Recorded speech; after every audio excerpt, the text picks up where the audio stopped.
नमस्कार. ही घटना आहे सोलापूर जिल्ह्यातील सांगोला तालुक्यातील वाडेगाव येथील. तर यामध्ये एक दिगंबर घोंगडे आणि त्यांच्या पत्नी स्वाती घोंगडे यांना 2 मुलं. एकाचं नाव निखिल घोंगडे आणि त्याला एक मोठा भाऊ, त्याच्यापेक्षा मोठा भाऊ असणारा. तर हे वाडेगाव येथील राहणारे. तर निखिल हा जेव्हा 8 वर्षाचा होता तेव्हा निखिलची दोन्ही किडन्या फेल झाल्या असं डॉक्टरकडून समजतं. आणि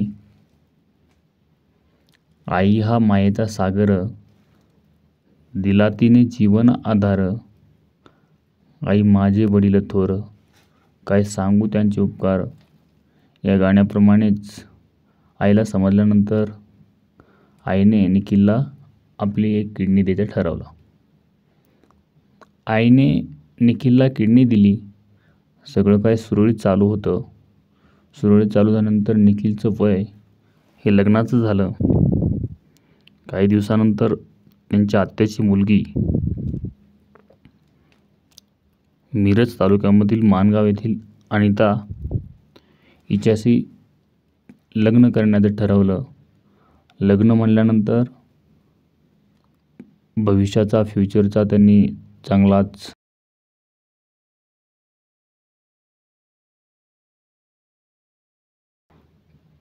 त्यांनी आपलं भविष्य रंगवायला चालू केलं. एका दुसऱ्यावर चांगलंच प्रेम झालं. प्रेम झाल्यानंतर काही दिवसानंतर लग्न ठरलं. लग्न ठरल्यानंतर लग्न झालं. लग्न झाल्यानंतर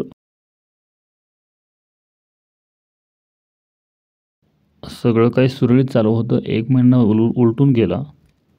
6 जानेवारी 2025 या रात्री निखिलला ताप आला. ताप आल्यामुळं त्याला मुंबई येथे हॉस्पिटलमध्ये नेण्यात आलं. हॉस्पिटलमध्ये नेल्यानंतर 7 जानेवारी रोजी त्यालाही पेशी कमी झाल्या होत्या. निखिलच्या पेशी कमी झाल्यानंतर त्याचं कोणतंही पार्ट काम करत नव्हतं, कारण किडनी फेल झाल्याचा अंदाज होता आणि निखिलचा मृत्यू झाला 7 जानेवारी 2025 रोजी.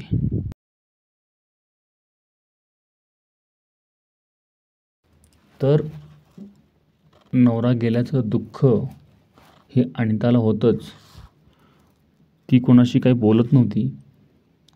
ती कोणाशी काही सांगू शकत नव्हती. ती फक्त आणि फक्त निखिलचा विचार करत होती. असंच 2 दिवस उलटून गेले. 9 जानेवारी रोजी ती रात्री उठून आपल्या घराच्या पाठीमागं एक कोटा होता, त्यामध्ये जाऊन आपल्या गळ्यातील ओढणी टाकली आणि गळफास घेतला. पूर्ण दुःखद गोष्ट होती. इतकी दुःखद गोष्ट की नवरा गेला म्हणून त्याच्या पाठीमागं बायको पण गेली. पण अनिता हे सगळं विसरून गेली होती. रात्र झाली म्हणजे दिवस तर होणारच होता. 5 बोटं सारखी नसतात म्हणीप्रमाणे हे जीवन खूप संघर्षमय आहे. जितके वाईट दिवस येतील तितके येणारे दिवसही चांगले जातील.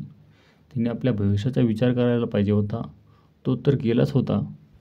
आणि दुसरी गोष्ट म्हणजे जी त्याची आई, वडील, मित्र, मैत्रीण आणि दादा जे आहेत, त्यांनी काही दुःख वाटून घेण्याचा प्रयत्न करायचा होता. ती कोणाशी बोलत नव्हती. तर तिला समजून सांगण्याचा हा मेन काम त्यांचं होतं. कारण निखिल हा अनिताचे जे आईवडील आहेत त्यांचा तो भाचाच होता. त्याचं दुःख त्यांना पण होतं. आणि अनिताला समजून सांगणं हे आपल्या मित्रमैत्रिणीचं काम होतं. आपलं जी लोक दुःखात असतात, जी माणसं दुःखात असतात,